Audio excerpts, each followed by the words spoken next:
Hi there! Join me today as we talk all about the Foster to Adopt program in Canada. Another term for this is concurrent foster parenting. My husband and I have a lot of experience in this area, and I can't wait to share with you some of the ins and outs of the system, as well as some of the realities. So let's get started.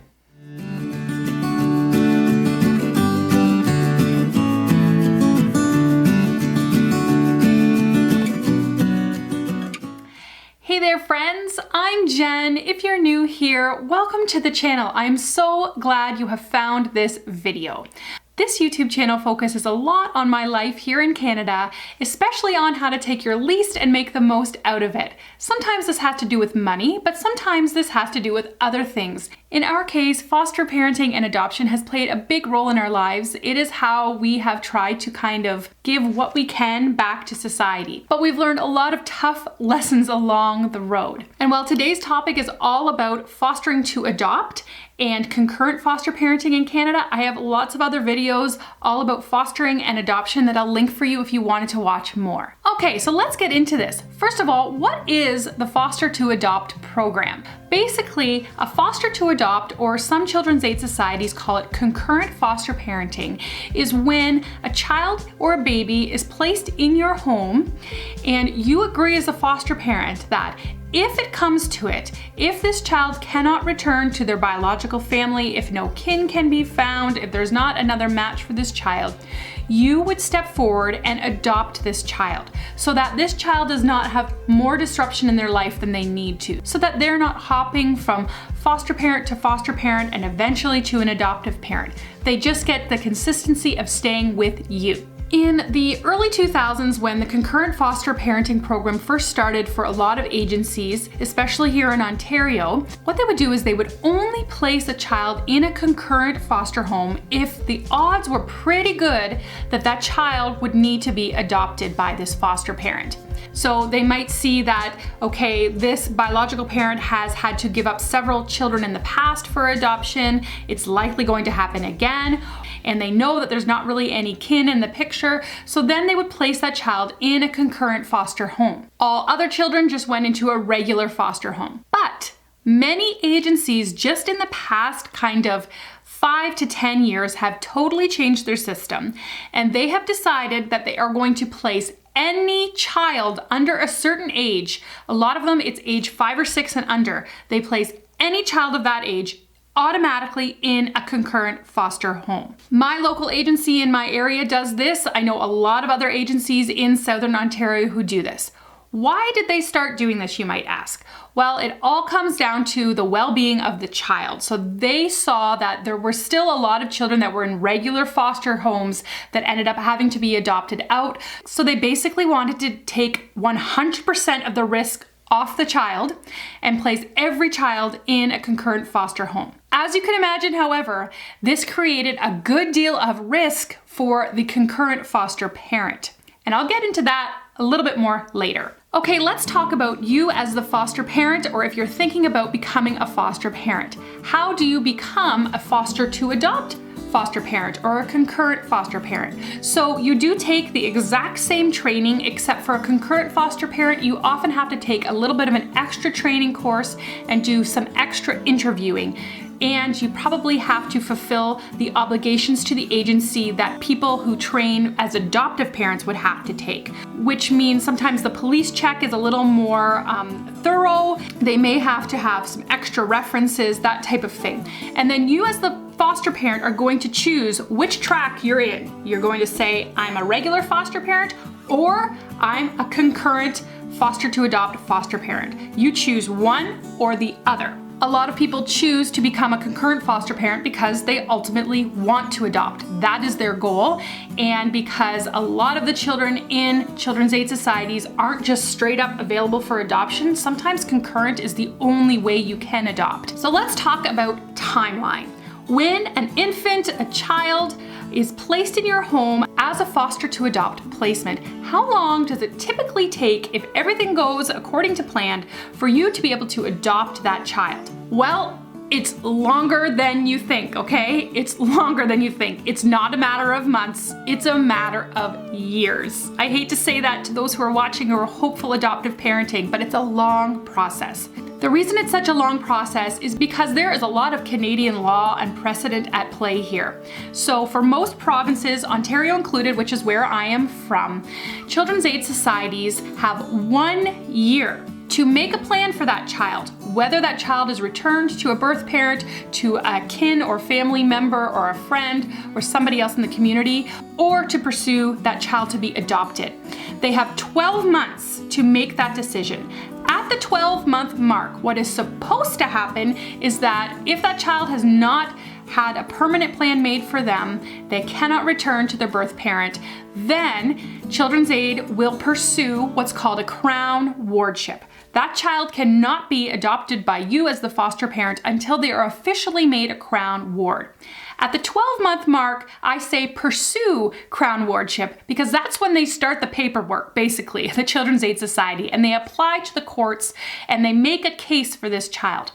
Now, sometimes the crown wardship can be resolved very quickly if the birth parents are in agreement with it, if all the family are in agreement with it. Sometimes this can be settled kind of out of the courts in a roundtable setting where everything is worked out, and that's the best way to do it. But sometimes the birth parent has a lawyer of their own and they are fighting or contesting the crown wardship ruling. So that can take another year to 18 months. So you can see now how this time is starting to quickly add up to about the 2.5 year mark. This is not taking into consideration if in your area you're in a jurisdiction where your Children's Aid Society is not that quick to complete paperwork. Legally, they're supposed to pursue crown wardship by that 12-month mark. But I have seen that sometimes it happens with agencies that, yes, this is kind of the legal precedent, but it doesn't always happen, and it sometimes takes them longer to get their ducks in a row. Let's just say that, okay? So let's say you have a baby placed in your home from infancy. It is a very strong possibility that that child will be 2 before you could legally adopt them as their foster parent. Sometimes it can work out quicker than this. Sometimes maybe the birth mom relinquishes that child to the Children's Aid Society and signs their rights over right away. In that case, perhaps you could be looking at adopting that child by the time they're 8 to 10 months old or a year old. But that is certainly an exception to the rule. So if you are considering becoming a foster to adopt parent, I do not want you to go into this process thinking you're going to be the exception. Okay, listen to me. I made that mistake, okay? I'm gonna get into my history in a minute, but I made the mistake of thinking, oh, that won't happen to me. I heard stories of other parents and I picked and chose the ones I heard that were the great outcomes, and I thought, yeah, that's gonna happen to me. Don't go into this thinking you're gonna be the exception. You're likely gonna be the rule, and it's gonna be a timely process. So let's talk next about the risks. I told you I was gonna get into my personal story, so here it is.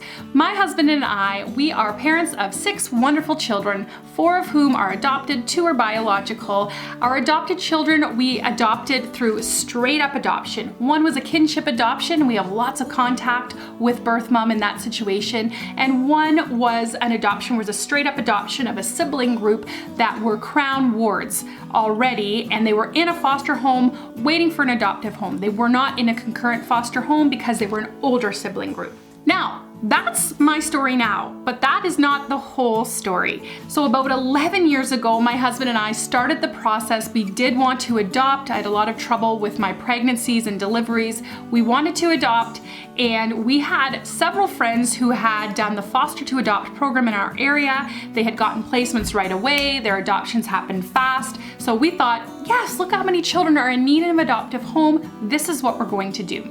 So we started the process.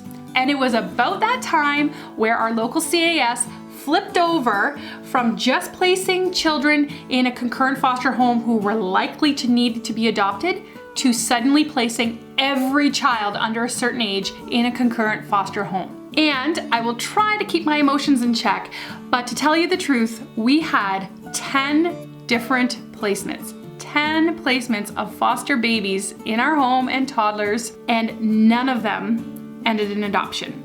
They all went back to either a kin home or a birth parent, which is wonderful for their birth parents and for their kin that they went back home to. But it was not so wonderful for us because we formed some very strong attachments and bonds to those children. Some of them were with us from birth up to a year. We had another little boy who was with us from about 12 months to age 2.5. I considered those babies my sons and daughters. They felt like sons and daughters to me. I was so attached to them. Our 2 biological daughters at the time were so attached to them as they would be to any sibling. So the risks in the foster to adopt program, it's not risky for the child who is in the foster to adopt program, but it is incredibly heartbreaking and hard for the foster parents and the foster family. I mean, even my brothers and sisters, the aunties and uncles, my parents, the grandparents, they also experienced those losses. And then to have to give that child up and never see them again, it's incredibly painful.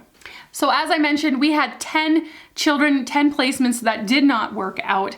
And I was kind of after our local agency a number of times to say, listen, when foster to adopt parents are doing their training initially, you need to be more honest with them. You need to tell them what their odds are of having a child placed with them that they will adopt. And they would just kind of hum and haw and say, well, we don't really have the stats. And I thought, isn't that strange that they don't keep stats on that?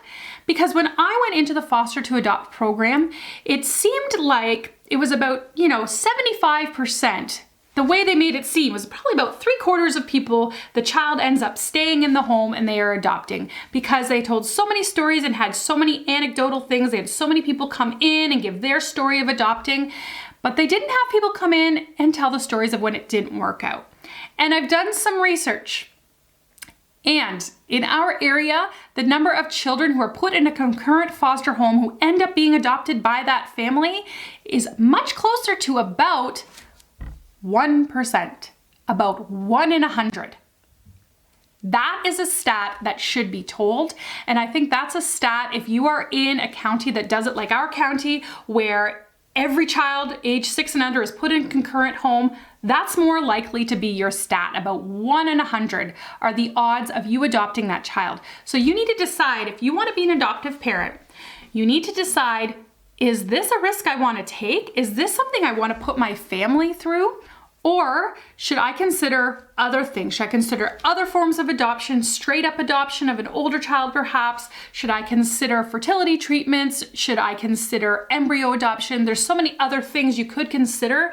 And I would say that the concurrent foster program is a very, very high risk program. So who should do a foster to adopt program? Well, I think people who should do foster to adopt or concurrent are people who really just want to be foster parents. And they don't mind if that child ends up staying, okay? So their goal is not adoption. Their goal is just to be a good foster parent.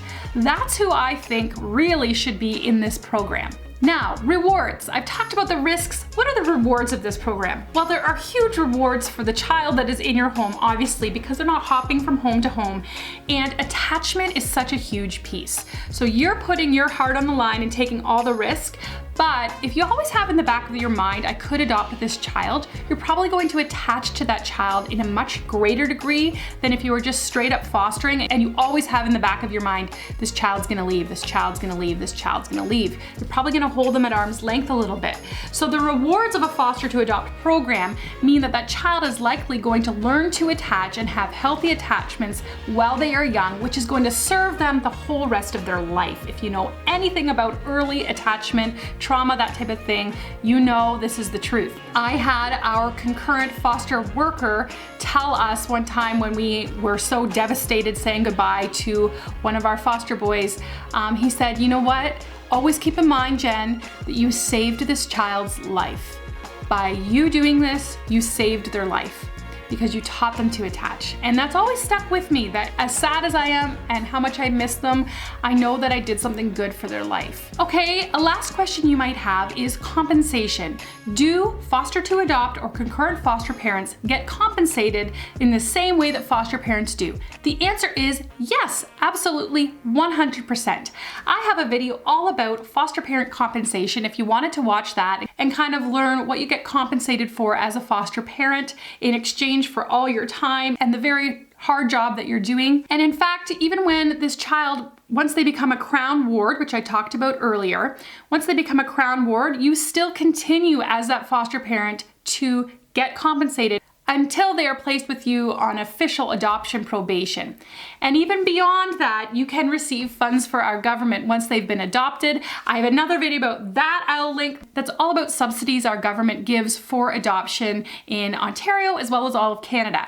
Okay, so I hope I didn't give too negative of a view on this. I know I did a video on the realities of adopting in Canada quite a while ago, the very beginning of my YouTube channel, and I did receive some feedback that I was making it so negative and sounding so negative. And I realized that that can be the case when you're giving a reality check, because this is really a reality check of what the foster to adopt program is.